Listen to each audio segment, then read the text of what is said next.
I just watched John Woo's new movie, Silent Night. This is gonna be my spoiler-free review. You can check the description for chapter times in case you wanted to jump to me talking about any particular topic.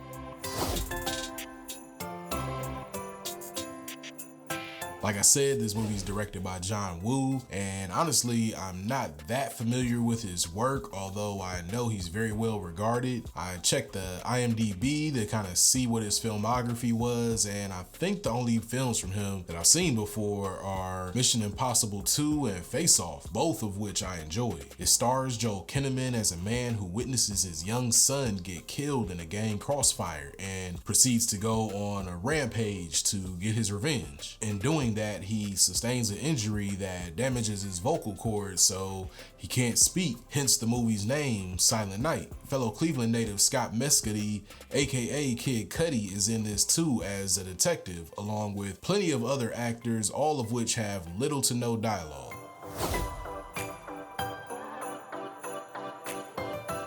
If there's one thing this movie has going for it, it's the action. You can tell from the trailers that Joel Kinnaman's character is gonna flip out, and it is awesome every single time he does. There's plenty of great fight choreography here, from vehicular combat to hand-to-hand combat or gunfights. This movie does a lot of things really well. Kinnaman does a great job playing a character that's just deep in grief and made bitter by it. When the movie starts, he's just a regular dad, but after those tragic events, we get a training montage showing just how he becomes a one-man army. It was cool seeing Kid Cudi doing action stuff. Not really sure what I expected out of his character, but that was a pleasant surprise. His detective character is sympathetic to what Kinnaman's character is going through, so that leads to his involvement. And let me just say, there's a third act action sequence that almost made me forget about any of the movie's wrongdoings. It put me in the mind of something that the Daredevil TV series or The Raid would do. I also liked how they peppered in little Christmas stuff here and there throughout the movie. It's definitely the least cheerful Christmas movie I've ever seen.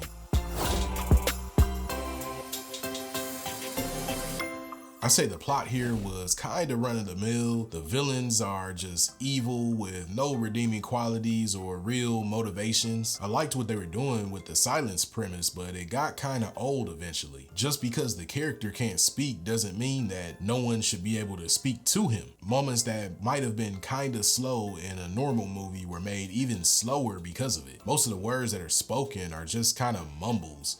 Or if we could understand what was being said, it was probably a radio transmission or in some music. Outside of that, there really isn't much that makes this movie unique. We've seen this kind of movie done many times before with the same revenge themes. That isn't a sin or anything, but a lot of the movies that I would compare it to would probably outshine it a bit.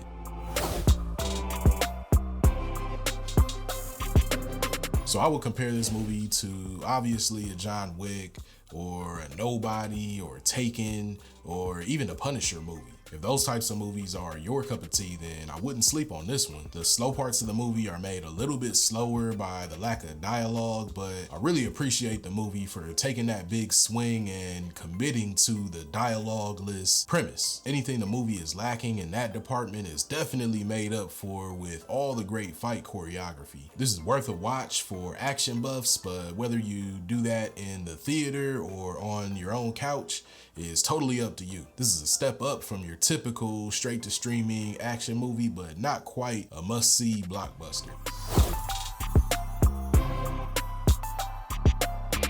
So tell me what you thought of Silent Night in the comments. If you enjoyed this video, then please give it a like and subscribe to my channel so you don't miss my next one.